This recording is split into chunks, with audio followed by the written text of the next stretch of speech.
Shalimar Jewelry inaugural offer. Flat 9% VA on gold ornaments, 12,500 off on purchase of 1 kg silver.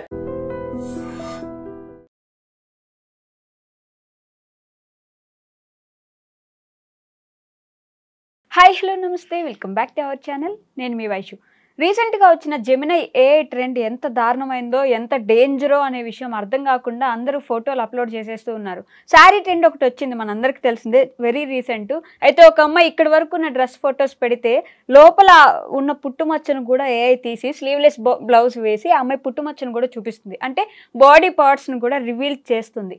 ఈ విషయం తెలియకుండా మన ఇష్టానికి ఫొటోస్ అన్ని అప్లోడ్ చేస్తూ ఉన్నాం. అండ్ తర్వాత ఆ ఫొటోస్ వాడుకుంటుంది అనే వార్త కూడా తెలిసిందనమాట. మరి ఇది ఇంత డేంజర్గా ఉన్నప్పుడు ఎలా అంత పిచ్చిగా ఫాలో అయిపోతున్నారు ఈ ట్రెండ్? ఈ విషయం గురించి మాట్లాడడానికి ఈరోజు నాతో పాటు కృష్ణకుమారి గారు ఉన్నారు, సోషల్ యాక్టివిస్ట్. మేడంతో మాట్లాడదాం. హలో మ్యామ్, నమస్తే. బాగున్నారా? ఏదైనా ఒక ట్రెండ్ వస్తే అందరూ ఫాలో అయిపోవాలి, అందరూ దాని మీద పడిపోవాలి. ఇప్పుడు ఇన్స్టాగ్రామ్ ఓపెన్ చేస్తే శారీ ట్రెండ్ ఒకటి వచ్చింది జెమినైలో. ఇంకా దాంట్లో అందరూ శారీ ఫొటోస్ కోసం అప్లోడ్ చేసేసి ఇచ్చేస్తున్నారు. తెలియకుండా ఏఐ మన బాడీ పార్ట్స్ రివీల్ చేస్తుందని ఒక అమ్మాయి తన పోస్ట్ పెట్టి ఇక్కడ దాకా వేసుకున్న డ్రెస్లో అసలు అంత క్లీన్గా అసలు కనిపించే ఛాన్సే లేదు, లోపల ఉన్న పుట్టుమచ్చని ఏఐ తీసుకుని నా బాడీ పార్ట్తో పాటు ఇచ్చేసింది ఫోటో అని చెప్పేసి.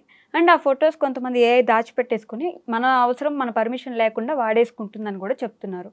ఎంత డేంజర్ అనే విషయం ఎందుకని జనాలకు అర్థం కావట్లేదు అంటారు? ఇది వ్యక్తిగత గోప్యత కిందకు వస్తుంది. ఎస్. అయితే ఈ వ్యక్తిగత గోప్యత లేకుండా అవ్వడానికి మనవంతు మనం ఏం చేస్తున్నాము అనేది ఇక్కడ ప్రశ్న. ఎస్. ఇప్పుడు ఒక అమ్మాయి ఒక అబ్బాయి సన్నిహితంగా ఉన్నారు. అబ్బాయి కానీ అమ్మాయి కానీ ఆ ఫోటోని క్యాప్చర్ చేసి పెట్టుకొని ఈమె బ్లాక్మెయిల్ చేయడానికి వాడినా, అతను బ్లాక్మెయిల్ చేయడానికి వాడినా, ఇది ఐటీ యాక్ట్ కింద వ్యక్తిగత గోప్యత కింద అది శిక్షార్హం. ఓకే. అయితే అక్కడ జరిగింది ఏంటి? మీ ఇద్దరు సన్నిహితంగా ఉన్నప్పుడు తీసిన దాన్ని దురుద్దేశపూర్వకంగా తీసుకుని ఇస్తే ఈ విషయం కేసు అంటున్నాం. ఇక్కడ ఇప్పుడు ఈ ఏఐ విషయంలో మనకి మనమే ఇచ్చి, కరెక్ట్, అంటే మన వ్యక్తిగత గోప్యతని మనమే బజారు పాలు చేసుకుంటున్నాము. అసలు ఆ గోప్యతని, మన వ్యక్తిగత గోప్యతని మనమే గౌరవించుకోవట్లేదు అనేది తేటతెల్లం అవుతుంది. కరెక్ట్. ఇది ఈ రోజు వచ్చింది కాదు, ఏఐ ఈ రోజు వచ్చింది కాబట్టి మనం ఏఐ గురించి మాట్లాడుతున్నాం. కానీ ఒక్క ఫోటోని మనము అప్లోడ్ చేసాము ఫోన్లో అంటే గూగుల్లో అది ఎక్కడో నిక్షిప్తమై ఉంటుంది. కరెక్ట్. లోపల లోపల లోపల అది రిట్రైవ్ చెయ్యాలి అంటే గనక, దాన్ని వెలికి తీయాలి అంటే గనక అది ఏం పెద్ద ర్యాకెట్ సైన్స్ కాదు, వెలికి తీయొచ్చు. అందుకని ఒక్కసారి అప్లోడ్ చేసి నేను డిలీట్ చేసేసాను కదా అని సంబరపడితే కుదరదు. వెతకాలి అనుకుంటే గనక ఖచ్చితంగా గూగుల్ డీప్ దీంట్లో ఉండిపోతుంది. ఓకే. అందుకని అందుకే ఏం చెప్తున్నారు అంటే, మా ఇంట్లో మేము పప్పుచారు పెట్టుకున్నాము, మా ఇంట్లో ఈ మొక్కను పెట్టుకున్నాము, మేము ఈ కుక్కను తెచ్చుకున్నాము, ఈ బట్టలు కొనుక్కున్నాము, ఈ పలానా హోటల్కి వెళ్ళి భోజనం చేసాము, పలానా థియేటర్కి వెళ్ళి సినిమా చూసాము. ఇప్పుడు మనం హోటల్కి వెళ్తే ఆ హోటల్లో ఫోటోలు తీస్తుంటారు. ఎందుకండి నాకు అర్థం కాదు. సినిమా హాల్కి వెళ్తే సినిమా హాల్లో ఫోటోలు. అంటే ఇప్పుడు ఈ ప్రపంచానికి మీరు సినిమాకి వెళ్ళారనేది తెలియడం ఒక ముఖ్యమైన వార్త అయిపోయింది. అంటే మెమరీస్ ఉంటే బాగుంటుంది, ఫ్యూచర్లో చూసుకోవాలి అనుకునే. ఏంటమ్మా సినిమాకి వెళ్ళడం కూడా ఒక మెమరీయా? సినిమాకి వెళ్ళడం మెమరీయా? అంటే వెళ్ళిన పర్సన్ మెమరీ కోసం పెట్టుకోండొచ్చు కదా. అదే నేను అంటున్నా.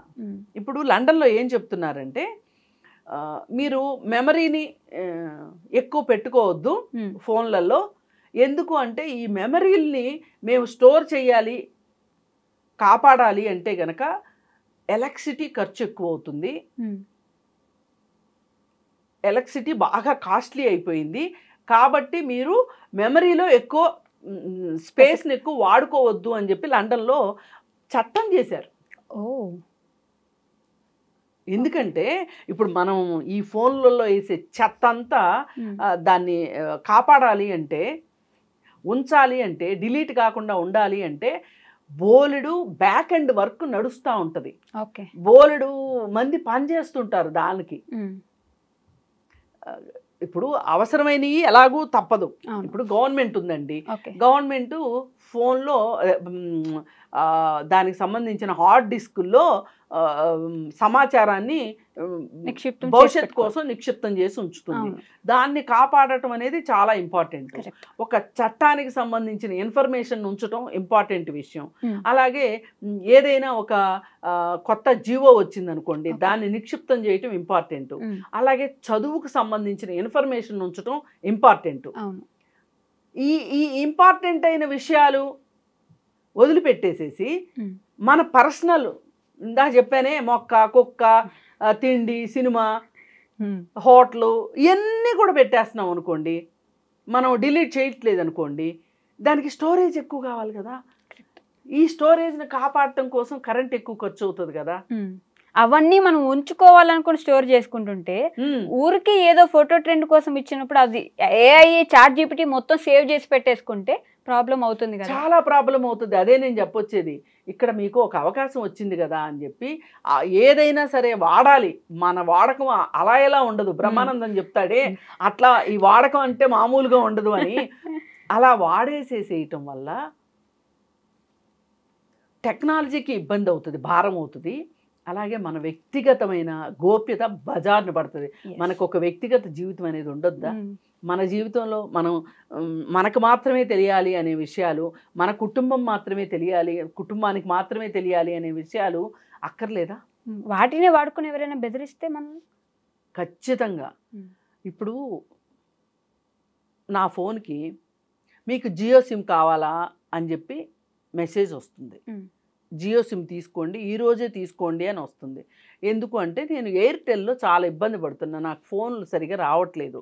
నేను ఎవరితో ఫోన్లో మాట్లాడేటప్పుడు కూడా నా ఫోన్ పనిచేయట్లేదు, ఇంట్లో అస్సలు పనిచేయట్లేదు, సిగ్నల్స్ లేవు, నెట్ లేదు అని చెప్తా ఉన్నా. ఎవరన్నా ఫోన్ చేసి మీ ఫోన్ కలవట్లేదు అంటే ఇది ఈ ఇన్ఫర్మేషన్ వెళ్ళిపోతుంది. నిజంగా వెళ్ళిపోతుంది. మనం ఏదైనా మాట్లాడుకుంటే అసలు రికార్డ్ అయిపోయినట్టు వాళ్ళు చూపిస్తున్నారు ఫోన్లలో మనకి. అది దీనివల్ల ఏం జరుగుతుంది అంటే, ఇది ఎయిర్టెల్ కనెక్షన్ నాది, నాకు ఎయిర్టెల్ సరిగా లేదు కాబట్టి జియో వాడు ఆ ప్లేస్ని ఆక్రమించాలని చెప్పి జియో దగ్గర నుంచి నాకు ఆఫర్ వచ్చింది. ఇన్నాళ్ళు ఎప్పుడూ నాకు రాలా జియో సిమ్ గురించి వచ్చింది. అలాగే ఇప్పుడు మనం ఏదన్నా హోటల్స్ గురించి మాట్లాడుకుంటున్నాం అనుకోండి, ఏ హోటల్కి వెళ్ళాలి అని, ఆ ఏరియాలో ఉన్న హోటల్స్ నోటిఫికేషన్స్ మనకు వచ్చేస్తూ ఉంటాయి. ఏదైనా ఫోన్ కొనాలన్నప్పుడు కూడా ఫోన్ ఆటోమేటిక్ గా గూగుల్ చూపించేస్తుంది మనకి, చూపించేస్తుంది. అంటే దీని అర్థం ఏంటి అంటే, మనల్ని ఎవరో గమనిస్తున్నారు, మనల్ని ఎవరో పర్యవేక్షిస్తున్నారు. అది ఎంత డేంజర్ మ్యామ్ అంటే మనం ఎవరికి చెప్పనప్పుడు చాలా డేంజర్ ఇది. అయితే ఇలాంటి టెక్నాలజీ వచ్చేసిన తర్వాత ఇవాళ కోతికి కొబ్బరికాయ దొరికినట్లు AI ఒకటి వచ్చేసేసింది. ఈ AIలో ప్రమాదం మీరు ఇందాక చెప్పారు. ఇప్పుడు మనం చీర కట్టుకుని ఆ చీరతోటి ఫోటో దిగడం, ఫోటో పెట్టుకోవడం ఎంత పెద్ద పనే? అంత బిజీగా ఉన్నారా? ఈ AI టెక్నాలజీని ఎవరు వాడాలి అంటే, దొంగలను పట్టుకోవటానికో, స్మగ్లర్లను పట్టుకోవటానికో, దేశ భద్రతకు సంబంధించి హ్యాకర్స్ని పట్టుకోవటానికో AIని వాడితే అర్థం ఉంది. అంతేగాని మామూలు వాళ్ళకి అసలు ఈ AI అందుబాటులోకి రావడమే చాలా దారుణమైన విషయం. అంటే మళ్ళీ పైగా పనికిమాలిన ట్రెండ్లు ఆ శారీస్లో ఫోటోలు. అంటే మనం వాడాలి అంటే మనకేదో ఒకటి బిస్కెట్ వెయ్యాలి కదా. అందుకే ఈరోజు నిన్నేం చేసేది, పార్లమెంట్లో ఈ AIకి సంబంధించి ఒక చట్టం తీసుకొచ్చారు. ఏంటి అంటే, ఖచ్చితంగా AI ప్రొవైడర్స్ ఎవరైతే ఉంటారో, ఆ టెక్నాలజీని ఇచ్చేవాళ్ళు ఎవరైతే ఉంటారో వాళ్ళు ఖచ్చితంగా రిజిస్టర్ అయ్యి ఉండాలి. ఆ రిజిస్టర్ అయ్యి ఉన్న వాళ్ళు మాత్రమే AIని వాడాలి. అలాగే ఇంకొకటి ఏం చెప్పారు అంటే, ఏ ఫోటోనైనా సరే వేసినప్పుడు AI ద్వారా వేస్తే గనక కింద డిస్క్లైమర్ వేయాలి. ఇది AI ద్వారా రూపొందించబడింది అనేది డిస్క్లైమర్ వేయాలి అని చెప్పి క్లియర్ కట్గా ఇచ్చారు. ఇప్పుడు ఈ రిజిస్ట్రేషన్ తప్పనిసరి అని ఎందుకన్నారు అంటే, ఇప్పుడు ఆ మధ్య అమ్మాయిల చేత విపరీతంగా బూతులు మాట్లాడించిన AI కంటెంట్ వచ్చింది. ఈ AI కంటెంట్ వచ్చినప్పుడు ఈ ఏదైనా ఒక రిజిస్టర్డ్ AI దాని నుంచి కనుక అది వచ్చింది అనుకోండి, వస్తే వాళ్ళ మీద మనం కంప్లైంట్ చేయడానికి ఉంటుంది. ఇది నిజంగా ఈ చట్టం చాలా మంచిది, చాలా మంచి పని చేసింది. కాకపోతే బీజేపీ కూడా ఎందుకు చేసింది అంటే తనకు కూడా అవసరం కాబట్టి, ఇప్పుడు తన పార్టీని కూడా కాపాడుకోవాలి ఎన్నికల్లో వీటిల్లో అని, అది మనకేదో మంచి చేసినట్టు చేసింది తప్పితే ఇది కేవలం రాజకీయ ఉద్దేశంతో చేసిందే. ఇప్పుడు ప్రతిపక్షాల వాళ్ళు ఏఐ ఉపయోగించి ఎవరైనా సరే విమర్శలు పాలు చేశారనుకోండి బీజేపీని, అప్పుడు వాళ్ళకి నష్టం కాబట్టి వాళ్ళకి అవసరమైన చట్టాన్ని వాళ్ళు తీసుకొచ్చారు. ఏది ఏమైనా ఎవరి కోసం ఎవరు తీసుకొచ్చినా సామాన్య ప్రజలకు మట్టుకు ఇది ఒక రక్షణగా ఉండే అవకాశం ఉంది. అలాగే మనకి టెక్నాలజీ అందుబాటులోకి వచ్చింది కదా అని అవసరం ఉన్నా అవసరం లేకపోయినా ఈ టెక్నాలజీని వాడుకునే జబ్బు మట్టుకు పోవాలి. అంటే ఇక మనకి ఏదైనా కొత్తది వచ్చింది అంటే దాన్ని వాడేంత వరకు మన ఉబలాటం ఆగదనమాట. ఈ ఉబలాటాన్నే క్యాష్ చేసుకుంటుంది టెక్నాలజీ. అంటే ఈ టెక్నాలజీని నడిపిస్తున్న కంపెనీలు చాట్‌జీపీటీకి పోటీగా ఇది జెమినైకి పోటీగా చాట్‌జీపీటీ వీళ్ళు వచ్చేసేసి రేపొద్దున అసలు మొత్తంగా మనకి యాక్చువల్గా ఒంటి మీద బట్టలు ఉన్నాయి, బట్టలతో ఒక ఫోటో ఉంటుంది. మరి బట్టలు లేకుండా కూడా ఫోటో వచ్చేసింది అంటే ఇప్పుడు మార్ఫింగ్ చేసి తలలు మార్ఫింగ్ చేసేవాళ్ళు ఉండేవాళ్ళు ఇంతకుముందు. ఇప్పుడు దాన్ని కూడా తలదనేది ఏఐ. దీనివల్ల సమాజానికి పైగా మహిళలకి ఎంత, మహిళలకే కాదు బాలికలకి బాలురికి, ఇప్పుడు పోక్సో యాక్ట్ ప్రకారం మైనర్ చిల్డ్రన్ ఎవరైనా సరే, బాలురైనా బాలికలైనా పోక్సో యాక్ట్ ప్రకారం వాళ్ళకి ఒక రక్షణ ఉంటుంది. అదే ఈ మైనర్స్ ఎవరైనా సరే ఈ ఏఐకి వాళ్ళ ఫోటో ఏదన్నా ఇచ్చి ఏదన్నా చేయమని అడిగారనుకోండి, అది వాళ్ళ నగ్నమైన ఏమన్నా పెట్టుకొని, ఇదిగో నువ్వు వేరే వాళ్ళతో ఇలా నగ్నంగా ఉన్నావు, మీ నాన్నకి ఈ ఫోటో పంపిస్తాను అని చెప్పి నువ్వు ఇంట్లో ఉన్న డబ్బులు మాకు ఇవ్వాల్సిందే అని, లేకపోతే ఏదైనా మాదక ద్రవ్యాల సరఫరాకో ఆ పిల్లల్ని వాడుకున్నారనుకోండి, ఇది అంటే ఇలా జరిగినాయి ఇంతకుముందు. అందుకోసం నేను అంటున్నాను. పైగా ఇవాళ తెలంగాణ స్టేట్ గవర్నమెంటు నిన్న ఒక స్టేట్మెంట్ ఇచ్చింది, నిన్ననో మొన్ననో. మేము ఒక 500 పాఠశాలల్లో ఏఐ ఆధారితమైన టెక్నాలజీని మేము ప్రవేశపెట్టబోతున్నాము అని. నేనైతే మనస్ఫూర్తిగా ఈ టెక్నాలజీ యొక్క